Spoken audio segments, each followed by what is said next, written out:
Graça e paz a todos e todas. Estamos aqui mais uma vez para estudarmos a lição da Escola Dominical da Revista Em Marcha, que tem como título Raízes da Nossa Fé.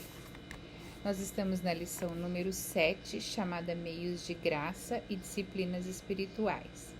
O texto básico é Mateus 26, 41 e 1 Coríntios 9, 24 a 27. No decorrer da nossa lição, estaremos então lendo estes textos. O texto começa da lição dizendo sobre os meios de graça. O que quer dizer esse termo, meios de graça? Não é uma expressão bíblica, mas ela tem sido usada muito tempo pelos segmentos da igreja, para designar canais pelos quais podemos nos apropriar e principalmente crescer na graça de Deus. Nós recebemos a salvação pela graça, mas precisamos crescer e os meios de graça nos ajudam a crescer em intimidade com Deus e crescer também para que os santos sejam equipados, que a gente possa ensinar a palavra. Enfim, os meios de graça são a oração, que pode ser secreta ou em comunidade junto com a igreja, a congregação, o estudo das escrituras, que compreende leitura, ouvir e meditar, e a participação da ceia do Senhor, comendo o pão, bebendo o cálice em memória de Cristo. Hoje, então, a gente vai estudar os meios de graça e as disciplinas espirituais que nos aproximam ainda mais de Deus. Gosto muito desse tema porque fala do nosso tempo devocional, do nosso crescimento, e o apóstolo Paulo fala sobre desenvolver a nossa salvação. Desenvolver a nossa salvação quer dizer que a gente vai crescer para alcançar a plenitude da nossa fé, para chegarmos mais perto do que é viver com Jesus e ser como Jesus. Vamos lá então. Wesley escreveu: uso a expressão meios de graça porque não conheço outra melhor e porque ela tem sido geralmente usada na igreja cristã através de muitas gerações, em particular por nossa própria igreja, no caso a igreja anglicana no tempo dele. Os textos principais, como eu já disse, Mateus 26, 41 e 1 Coríntios 9, 24 a 27. Em Mateus, o Senhor Jesus está no Getsêmani e aos pés do Monte das Oliveiras. Ele já havia ceado a Páscoa e ele está então em oração. Segundo a tradição, esta ceia ocorreu no cenáculo, que fica no Monte Sião, bem próximo da casa de Caifás. Após a ceia do Senhor, Jesus levou os seus discípulos até o jardim, que era o seu lugar secreto de oração. Nesse lugar, Jesus antecipou sua dor, ele estava em agonia, orando, a gente conhece esse texto. O seu suor tomou-se gotas de sangue, tamanho da sua dor, que corriam até o chão. Então, Jesus em 26:41, Mateus 26:41 diz: vigiai e orai, para que não entreis em tentação. O espírito, na verdade, está pronto, mas a carne é fraca. Então, a oração é um dos meios de graça e Jesus fala sobre isso, para a gente vigiar, para a gente orar, para a gente não entrar em tentação. E o que o espírito nosso, na verdade, está pronto, mas a nossa carne, ela ainda é fraca. Ele orienta, então, a gente a praticar a vigilância e a oração. Duas disciplinas espirituais que nos resguardam de cair em tentações. O espírito humano nosso está sempre pronto, mas temos limitações em nossa vida física e emocional. Nem sempre nós fazemos o que desejamos. Paulo relata essa batalha espiritual quando ele diz: não faço tudo o que eu quero, né, mas faço às vezes o que eu não quero.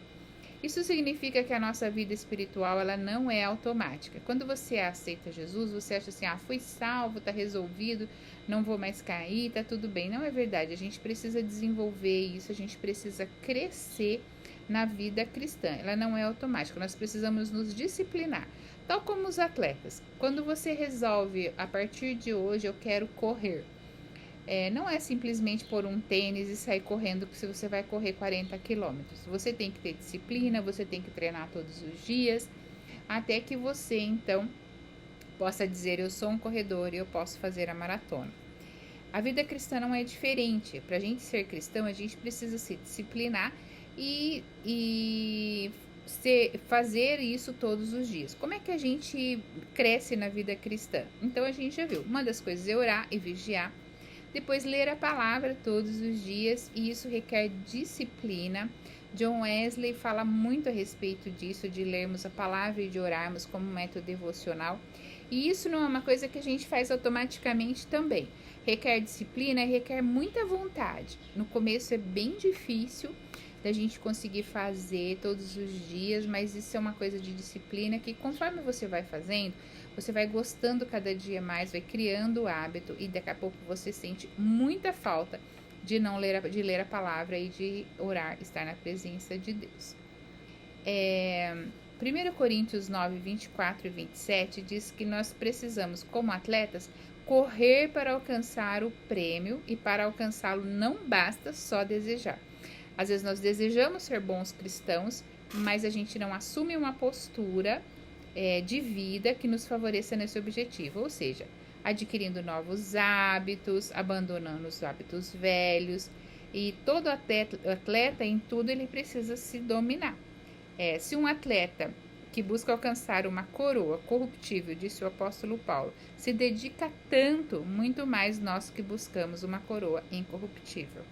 É com essa analogia que Paulo diz: assim corro, também eu, não sem meta, assim luto, não como desferindo golpes no ar, mas esmurro meu corpo, reduzo a escravidão, para que, tendo pregado a outros, não venha eu mesmo a ser desqualificado. Então, o apóstolo Paulo fala sobre a disciplina de leitura da palavra, de oração, de participação da ceia, como uma meta, como um meio de graça para que nós cresçamos na plenitude da presença de Deus. Começa então hoje, designa uma parte de cada dia para exercícios privados. Essa era a ordem de John Wesley. Então, às vezes as pessoas dizem assim: como assim eu vou começar a ler a Bíblia? Começa começando. Começa a ler a Bíblia, mesmo que você não entenda tudo, ore para que Deus abra o seu entendimento, procure ajuda. E, acima de tudo, ore para que Deus fale com você através dela. E comece a orar e pedir ao Senhor, colocar os seus pedidos, louvando, adorando, do seu jeito, falando da sua maneira. Deus quer ouvir a sua oração. Se a gente tem prazer nisso ou não no começo, o John Wesley diz assim: estuda e ora diariamente, mesmo que você não sinta prazer a princípio. Logo você vai sentir muito prazer nisso. Por que a gente faz mesmo sem sentir prazer? Porque é para o nosso benefício. Toda vez que você ora, que você lê a palavra, você cresce e você melhora a sua vida em todos os sentidos, principalmente na vida cristã. Tudo isso que a gente faz, a nossa vida devocional, é o que transforma a nossa vida a cada dia. Precisamos ter transformados a cada dia para ter uma vida nova em Cristo Jesus. A vida devocional na tradição wesleyana é um livro de Steve Harper. Steve Harper fala no primeiro capítulo que a vida devocional de John Wesley era realista, disciplinada, marcada pela amplitude, por um sentido de comunidade e pela dimensão da igreja. Nós vamos ver então cada uma dessas partes. Primeiro, realismo. Assim como nós, o Wesley tinha os seus altos e baixos. Então, assim, é muito legal a gente ver isso, porque a gente fala: John Wesley era extremamente disciplinado e nunca falhava na sua devocional. Não, ele no seu diário fala que ele teve algumas falhas, que ele também tinha dificuldade de fazer devocional. A vida devocional dele não era perfeita, como a nossa também não é. Mas mesmo que não seja perfeita, a gente não pode desistir. Que você continue se esforçando para ler a palavra e orar todos os dias para viver as disciplinas espirituais. Isso é um exercício diário. Todo dia você deve se esforçar para ler a palavra e para orar. A vida de John Wesley também foi marcada pela disciplina. Isso a gente conhece bem, ele era extremamente disciplinado. Os seus registros no seu diário indicam que por mais de 60 anos ele observou fielmente as disciplinas espirituais. Ele afirmava que não podemos basear nossa vida espiritual em nossas emoções. A gente precisa crescer na palavra. Lógico que é muito bom sentir a presença de Deus, ter emoções, mas ele fala que isso vai muito além, que a gente precisa saber e ler e conhecer a palavra. Temos então que centralizar na vontade de Deus.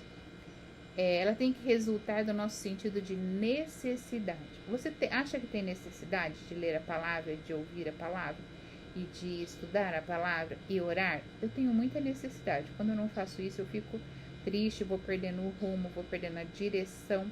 Então a gente precisa se esforçar. Devemos então nos esforçar para fazer aquilo que sabemos ser o certo e deixar que Deus providencie as emoções. Você acha que é certo perdoar? Sim, mas às vezes você fala, mas eu não sinto vontade. Porém, a gente precisa fazer o que é certo e Deus providencia as emoções. A gente precisa orar e a gente precisa ler a Bíblia e Deus vai fazendo as emoções. Terceiro, a vida espiritual de Wesley foi marcada pela amplitude. Certa vez ele afirmou, a minha base é a Bíblia. Sim, eu sou um fanático da Bíblia. Sigo suas instruções com respeito a todas as coisas, grandes e pequenas. Ele continuamente referia-se a si próprio como Homo Unis Libri, homem de um único livro. O alicerce e modelo da sua fé eram as Escrituras. Contudo, ele não se limitava à Bíblia. Wesley era versado nos clássicos, desfrutava do uso de fontes anglicanas, puritanas, moravianas e católico-romanas. Consequentemente, a sua vida devocional possua uma profundidade e variedade que uma única fonte seria incapaz de oferecer. Servindo-se da Bíblia como foco, Wesley conseguiu uma síntese benéfica da contribuição espiritual dessas várias fontes. Veja bem, você não precisa ler só a Bíblia, você pode ler outros livros. Mas quando o John Wesley diz que ele é um homem de um livro só, ele quer dizer que a vida dele é pautada pela palavra de Deus. Então, você pode decidir não acreditar na palavra de Deus, mas se você acredita que a palavra de Deus é palavra de Deus e pode te orientar e te abençoar, então você precisa ler e conhecer e começar a deixar Deus fazer a sua vida, fazer da sua vida uma vida de caminhada com Deus. Eu busco muito a instrução de Deus. Tudo que eu vou fazer, John Wesley diz, nas coisas grandes e pequenas, e eu também acho isso, no meu dia a dia, nas coisas grandes, nas decisões grandes e também nas decisões pequenas do dia a dia, eu peço orientação de Deus e Deus vai nos orientando a cada dia. 4. Sua vida devocional era marcada por um sentido de comunidade. Wesley nunca permitiu que a sua espiritualidade se deteriorasse em uma religião privada e isolada. Sempre que ele podia, ele compartilhava sua experiência com os outros. Você tem compartilhado as suas experiências devocionais com as pessoas? Ou suas experiências com Deus? Os milagres que Deus tem feito na sua vida? Compartilhe. Você vai ajudar a crescer a fé do outro e você vai ajudar a equipar as pessoas crescerem na fé e na palavra de Deus se você começar a repartir as suas devocionais. É tão gostoso quando a gente está lendo a Bíblia e Deus fala profundamente ao nosso coração e a gente fala, puxa, Deus está falando comigo. E a gente então passa a repartir isso. A gente precisa fazer como os rios, que vão e vão desembocando no mar e vão repartindo a sua água com todas as pessoas. E quanto mais eles repartem, mais eles têm água nova, água viva, água boa para se beber. O Mar Morto é um mar que recebe água, mas ele não dá para os outros. Por isso ele é chamado Mar Morto. Como ele não passa essa água para ninguém, ele tem muito sal e os peixes não vivem ali. Ele é totalmente morto. Não tem peixes, não tem nada. E a nossa vida é assim também. Se a gente não reparte com os outros, nós vamos ficando sem vida. Se você pega um copo de água, estou com uma xícara, mas que seja um copo de água fresquinha para beber, você acha uma delícia. Se você deixa lá do lado da sua cama 1 dia, 2 dias, 3 dias, você quer beber esse copo de água? Não, sabe por quê? Porque aquela água já ficou ali muito tempo e a gente não quer. Por quê? Porque a gente quer uma água nova. E se é para ter água nova, nós precisamos tê-la sempre renovada. Para que a gente faça isso na nossa vida cristã, é isso que precisa ser feito. A gente recebe e a gente passa para os outros. A gente recebe, a gente passa para os outros. E vamos ter sempre água viva e água nova no nosso coração para repartir. Por isso, não guarde para você as suas experiências com Deus. Não guarde aquilo que Deus falou com você sem passar para outro. Passe para um amigo, para uma amiga, para uma pessoa, para um grupo de WhatsApp, para uma rede social, não importa. Mas aquilo que Deus tem falado com você, reparta com as pessoas. A gente precisa repartir com as pessoas. O Diário de Wesley contém uma grande quantidade de referências à sua prática de ler obras devocionais para outras pessoas e discutir as implicações. Suas cartas são documentos ilustrativos da forma como ele orientava o progresso espiritual das outras pessoas. A atenção que Wesley dispensava ao aspecto coletivo da espiritualidade pode ser claramente percebida na sua organização de sociedade nas quais as pessoas podiam encontrar suporte. A espiritualidade autêntica sempre projeta o indivíduo para o seio de uma comunidade e de uma vida de santidade social. Quinto, a dimensão da igreja. Wesley, então, nunca permitiu que a sua vida devocional, a sua espiritualidade, ficasse privada. Ele nunca quis ser um crente sozinho, um cristão sozinho. Ele sempre jogava isso para fora, repartia suas devocionais, repartia tudo que ele aprendia e tentava viver da melhor forma possível socialmente. E também uma vida devocional na dimensão da igreja. É importante a gente ter em mente que Wesley nunca permitiu que a sua espiritualidade pessoal e que a sua sociedade se tornassem substitutos da igreja. Nada substitui a comunhão da igreja. A gente tem uma história que vem lá desde Jesus sobre a igreja e a gente aprende muito com isso e não podemos jogar isso para fora. Não há substitutos para a igreja.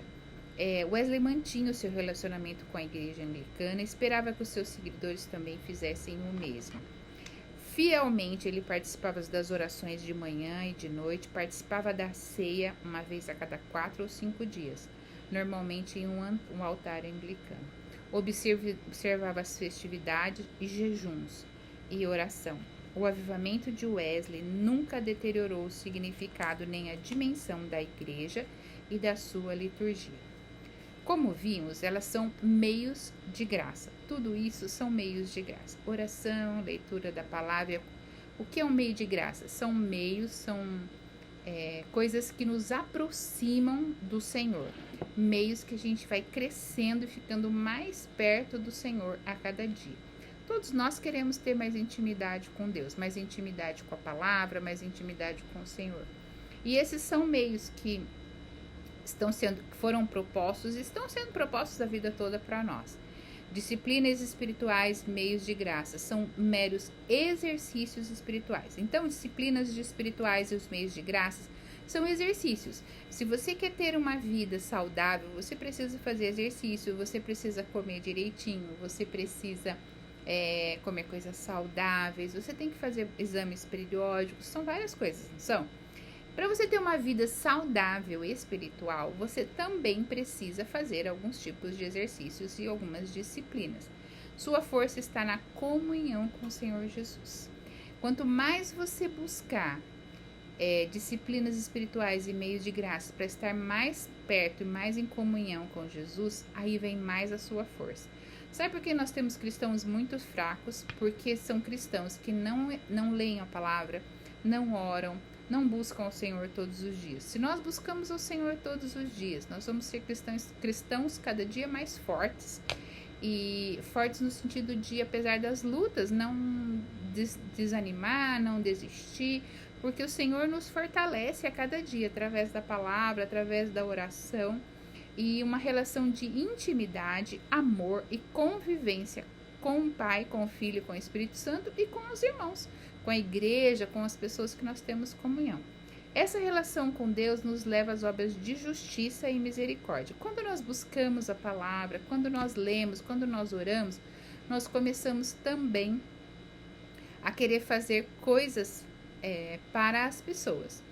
Como ajudar as pessoas, como dar uma cesta básica, como fazer uma oração com o outro, dar um abraço, amar as pessoas. Isso tudo vem como resultado da nossa vida devocional, da nossa vida de leitura e oração. E cada dia nós estamos mais próximos de Deus. E também seremos o braço do Senhor no mundo. Deixa eu te falar um pouquinho sobre a minha vida devocional. Eu gosto de dizer que eu tenho sempre um caderno. E esse eu comecei esse ano, hoje é dia 7 de janeiro, eu estou fazendo esse texto nesse dia. Acabei de começar um caderno novo, né? Tô bem no comecinho. Mas eu leio a palavra e eu oro todos os dias. E aqui nesse caderno, eu tenho vários cadernos terminados, claro.